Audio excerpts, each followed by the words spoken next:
Chapter 41. Pete's Place. Now that we were back at Weston Way in Modesto, Russ was only 10 minutes from work, and Jen was at home with us. Kim and Kevin had moved closer to San Francisco, as Kevin was a systems administrator at Stanford University Medical Center.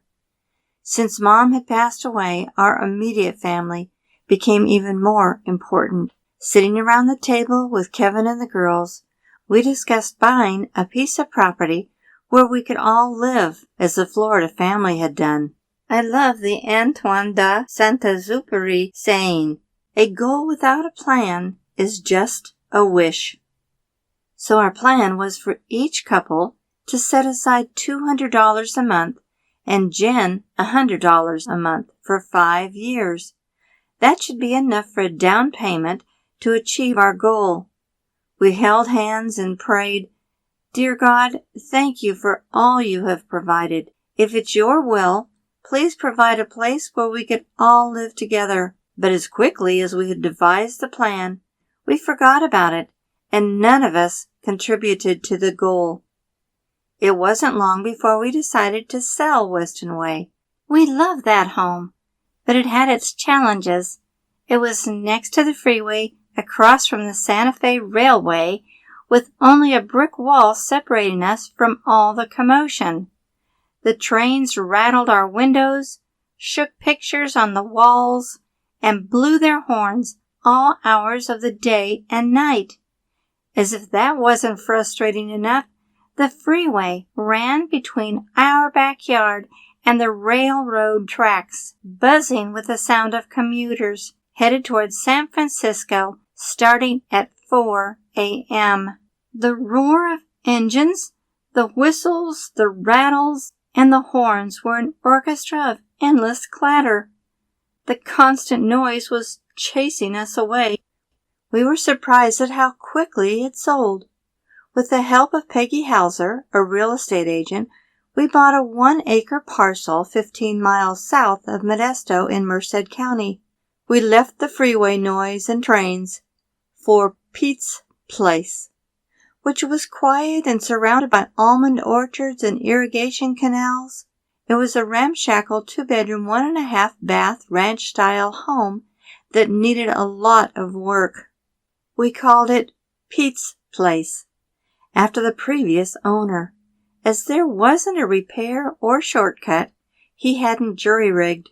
The first thing to go was an electrical cord plugged into the half-bath. It was attached with staples to the ceiling and was strung down the hallway. It passed through a gap in the back door and was attached to a security light, which was activated by a motion detector. Attached to the motion detector was a bullhorn siren. Every time the light came on, the bullhorn went off. Despite its idiosyncrasies, and with numerous repairs and upgrades, it turned out to be both cozy and cute. The best part was we were living in the country. The bad part was it was a little crowded with Jen living there and eventually my father as well. Within a few years, Jen met her future husband at church. The first family event we took him to was Kevin's birthday party. There were about 21 people mingling around, all strangers to Jen's new boyfriend. Seeing how nervous he was, I said, "Steve, I bet you feel uncomfortable being with all these people you don't know." Russ immediately spoke up. "He'd feel less uncomfortable if you didn't call him Steve." I blushed as I realized I had called him by the name of Jen's previous boyfriend, who happened to be at the party as well. I wasn't winning any points with Rob, but apparently it wasn't a deal breaker, as it wasn't long before they were married. It was a beautiful ceremony. I made her wedding dress also, and Kim was her maid of honor, Kevin was a groomsman, and our granddaughter Liz was the flower girl. Rob and Jen had been married about a year when she approached us about looking for property where we could all live together.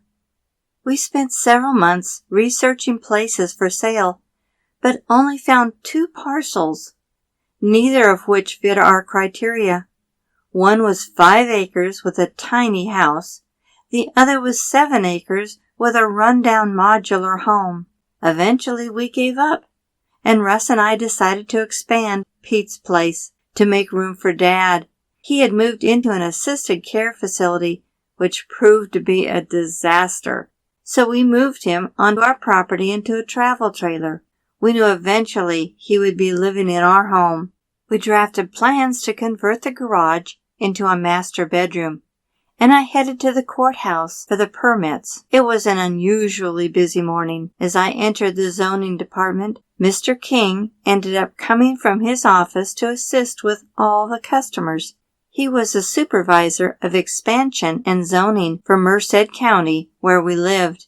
As he was preparing the plans for the permits, I casually mentioned our dream was to actually own property where all our family could live together. I told him we only found 2 places for sale and neither allowed for 3 homes.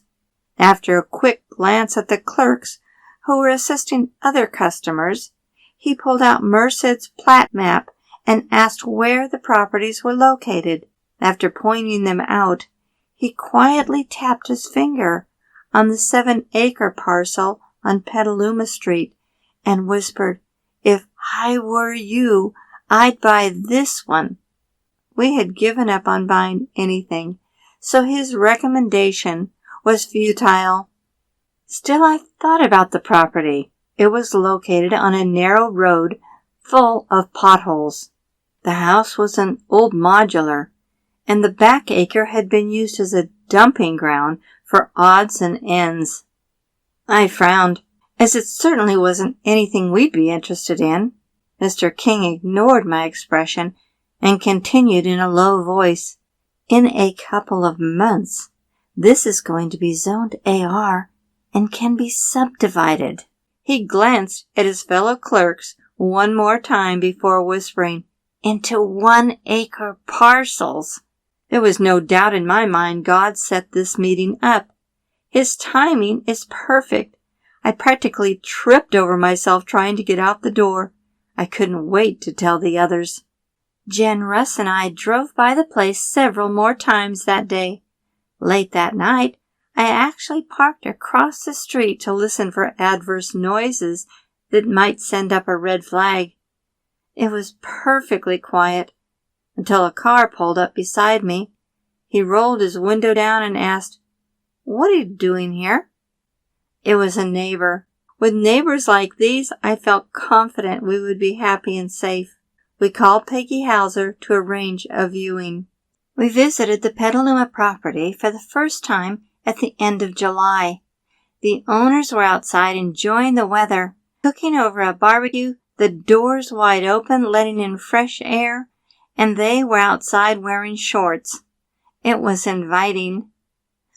We visited again at the beginning of October. The owners were outside, huddled over the barbecue.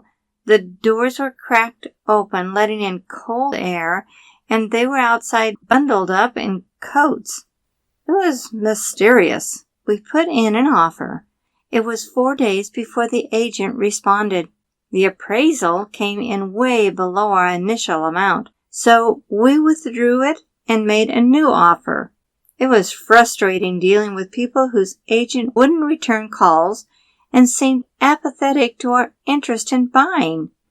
Jen and Rob became impatient and began looking for other places, but I kept encouraging them to wait. I was certain God's hand was in this. We just had to trust Him. When the sellers realized there were no other prospects, they agreed to our price. However, the place was worse than we imagined. If it wasn't for the possibility of being subdivided, we wouldn't have considered it at all. We ordered a whole house inspection. Vermin had chewed holes in the propane lines, which meant the furnace, the oven, the stovetop, and the hot water heater were inoperable. The air conditioner had to be replaced, and the electrical wires were hooked up on only half the trailer. The floors had multiple layers of linoleum, preventing the back door from shutting completely, and a 12-inch gap in the track of the sliding glass door kept it from closing. The bedroom doors had multiple locks, as the exterior doors were an open invitation for intruders. The roof and windows leaked, so the floors and subfloors were water damaged and soft. Other than that, the place was perfect. We were relieved but surprised that ours was the only offer. Once everything was settled, Peggy asked their agent why no one else was interested in the land. Peggy laughed when she told us the agent's response. "Oh, there were plenty of people interested," she quoted her as saying, but added, "She told them not to bother. The property was sold." We smiled at the thought of how frustrated we had been, but God knew she was the exact agent we needed. Anyone else would have entertained contingent buyers who might have outbid us. There were reasons to celebrate, like Jen and Rob's home selling almost immediately, and reasons for despair, like their buyer's contract falling through a few days later. We had to trust the Lord. Still, the bad news continued. We had to close escrow in 2.5 weeks, and none of our homes had sold yet. Kathy, our mortgage officer, had even worse news. There were no lenders willing to loan on the property as it was too risky. The modular home was worthless, so the only loan available was at 9%, double the current rate, plus 4 points. When Rob gave Jen this news, she was indifferent. She said she'd lost the place so many times, she didn't even care anymore. I wrote in my journal, "So here we are, Lord, trying to be patient and waiting for a miracle. I don't know your mind. It seems you want us to have this property, considering everything that has happened. The only thing that would save this purchase is a small miracle. I believe you're going to do this. I can't help but believe this is part of your plan. I know you want us to see your hand in this, and we wouldn't if it were a snap, so thank you for forcing us to look to you. Only you can orchestrate these emotional roller coasters, causing us to cry, laugh, but always amazed in the end." Things began to turn around when Jen and Rob's house sold. Kevin was given permission to work from home, which meant they could sell their home in the Livermore area and move to Merced, where we were. We wondered, is anything impossible for God? He had performed so many unlikely events in our lives that I was getting excited to see what he was going to do next. November 11th, 2004. I was in the shower when the phone rang. I got out sopping wet to answer it. Kathy, our lender, was bursting with delight. "Are you sitting down, girlfriend?" "Well, no, I'm sopping wet." But I grabbed a towel and turned the shower off. She could hardly contain her excitement. "You've been approved," she exclaimed. 6% interest rate. And then nearly shouted, 0 points. I was happy, of course, but her announcement seemed like yesterday's news. I felt guilty, as if I had peeked at my Christmas present before it was unwrapped. God had given me such assurance, I had no doubt he would provide a suitable loan.